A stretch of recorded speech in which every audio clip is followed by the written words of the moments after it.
O advogado ajustou os óculos e leu com voz firme. E para Miguel Santos, companheiro de Mateus Mendes, deixo a carta pessoal e a parte da vinha no Douro. Rafael Mendes sentiu um frio percorrer a espinha. Como era possível? Seu irmão gêmeo Mateus, que ele havia tentado apagar da memória após o acidente de carro que matou os pais a 14 anos, agora ressurgia através de um rapaz desconhecido e de um testamento que ameaçava desmoronar sua vida cuidadosamente construída.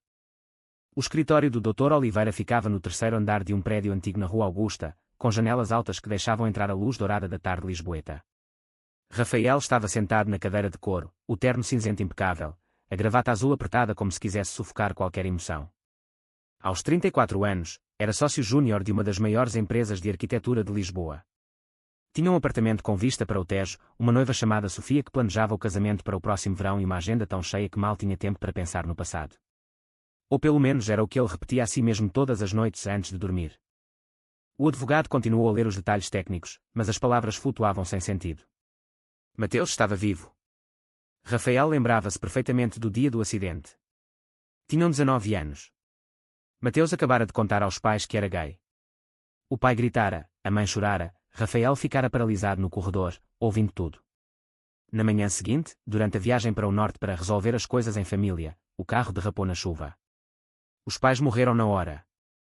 Mateus sobreviveu com ferimentos leves, mas Rafael, que ia no banco de trás, saiu quase ileso fisicamente. Emocionalmente, foi outra história. Ele culpou o irmão. Disse coisas horríveis no hospital. Se não fosses tu, eles estariam vivos.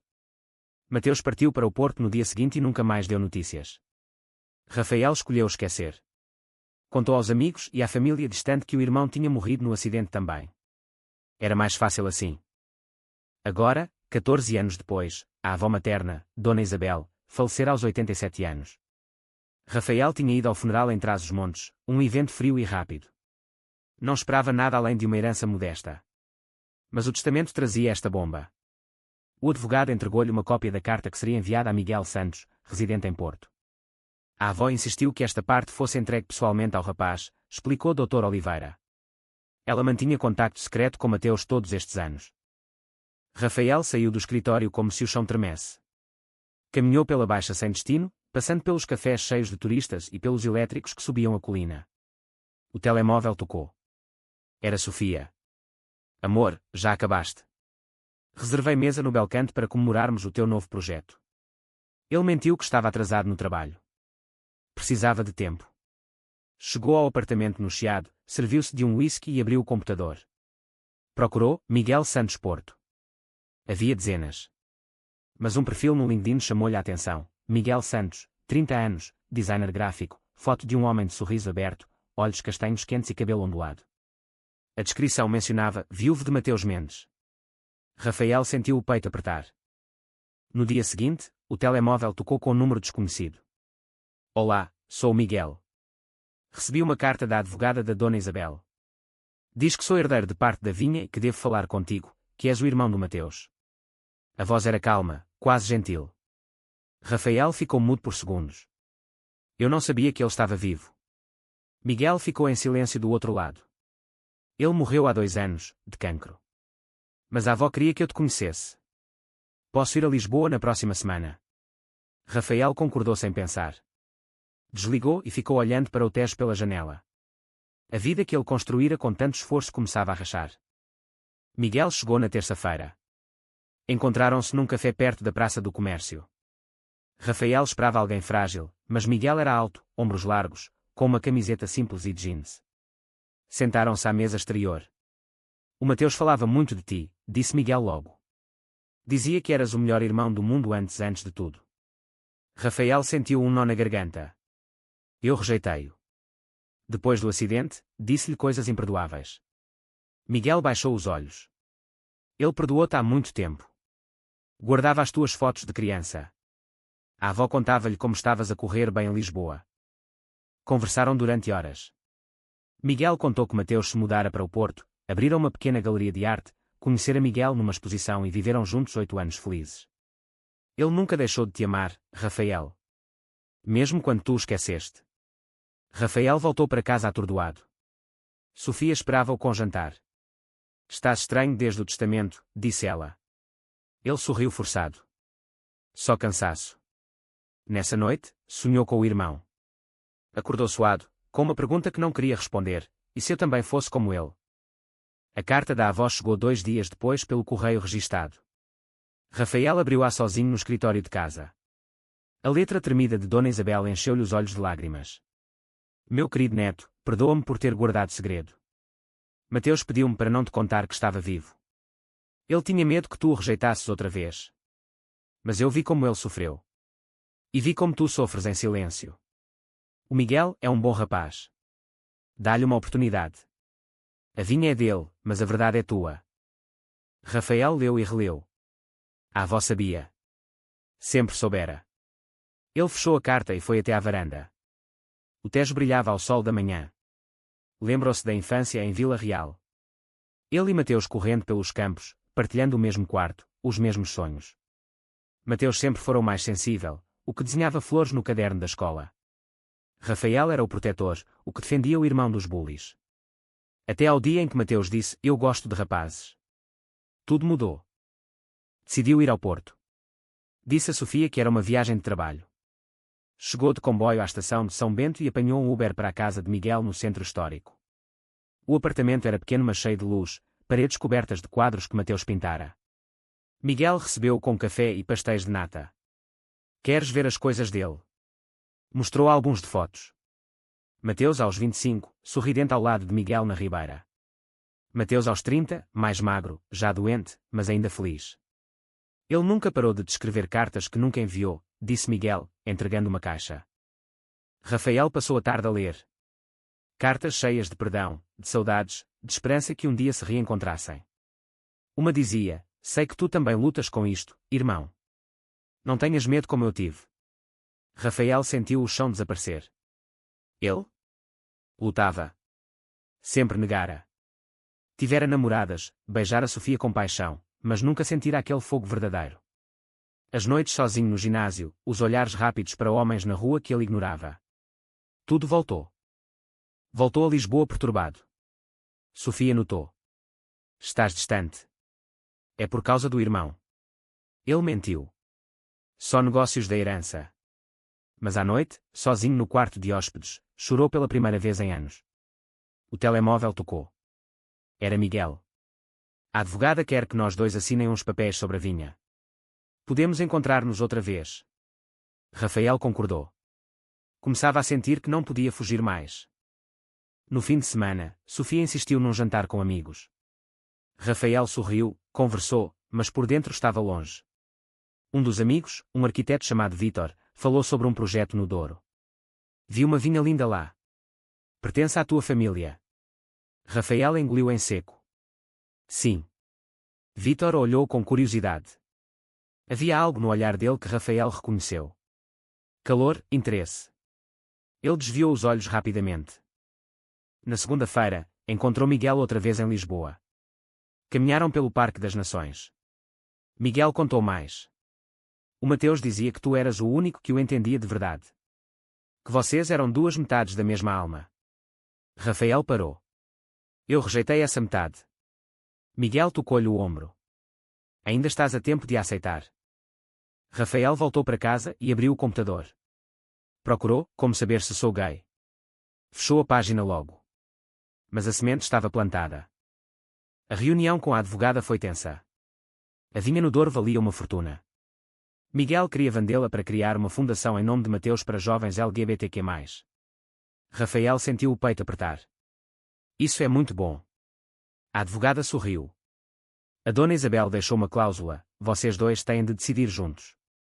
Depois da reunião, almoçaram juntos. Miguel falou abertamente. Eu e o Mateus enfrentámos muito preconceito em Portugal.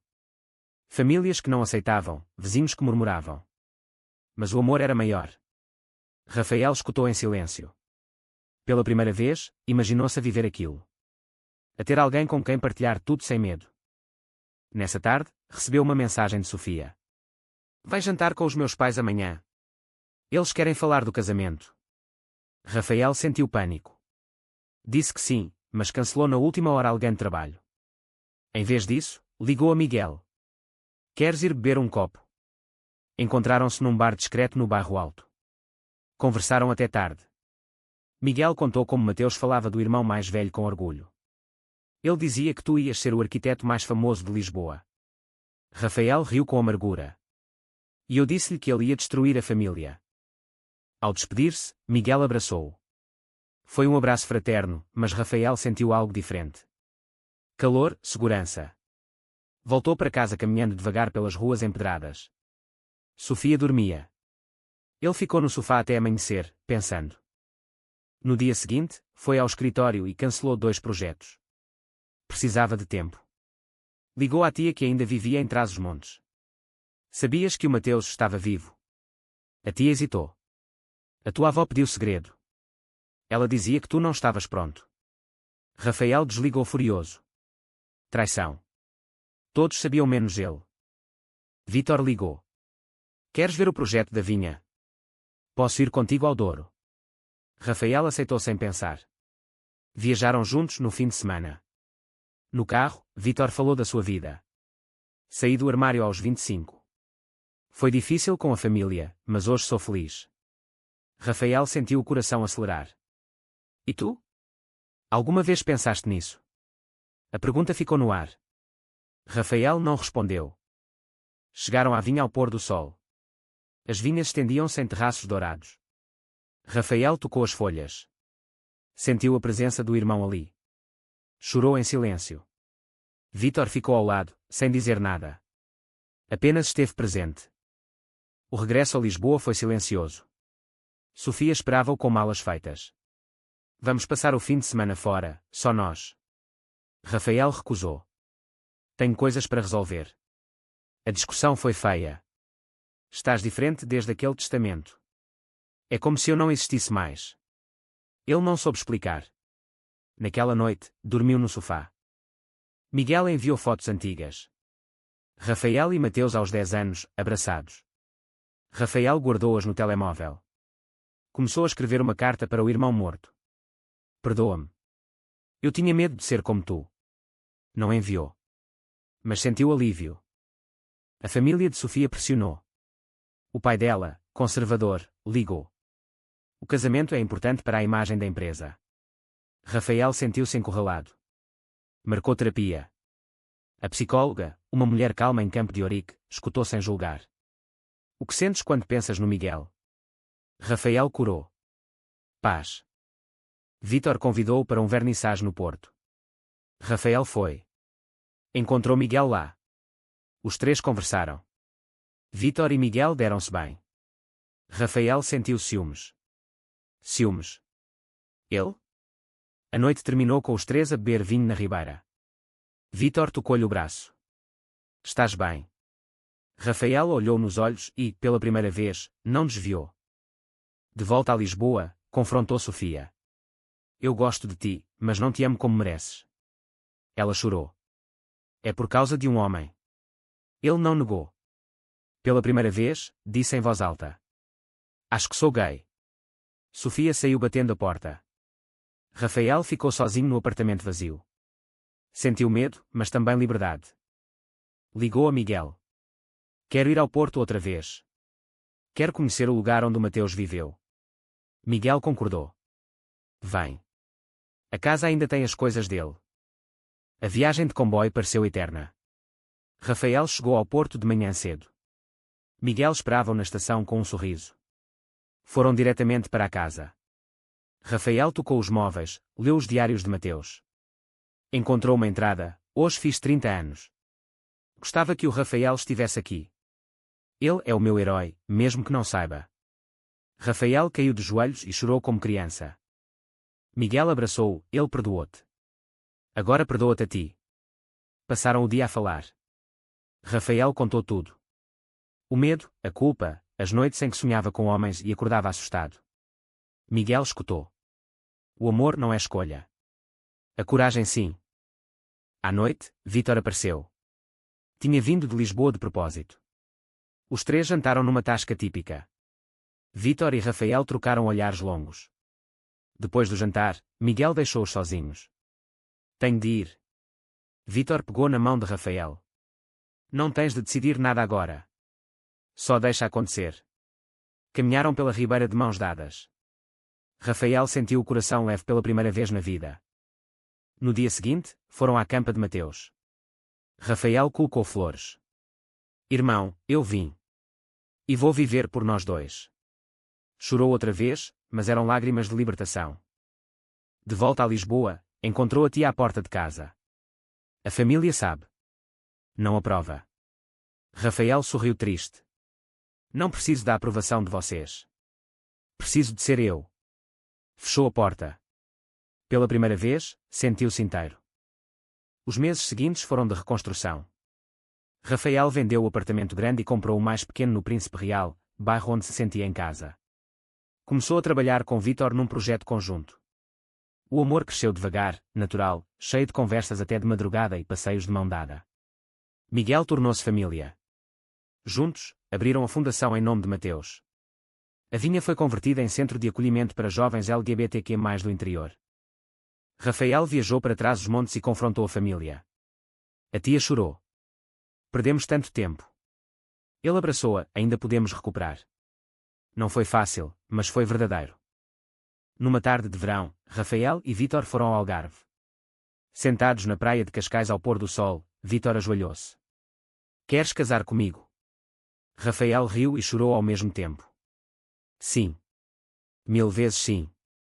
O abraço foi longo, quente, cheio de promessas. Olhando o mar, Rafael pensou no irmão. Obrigado, Mateus. Ensinaste-me a viver.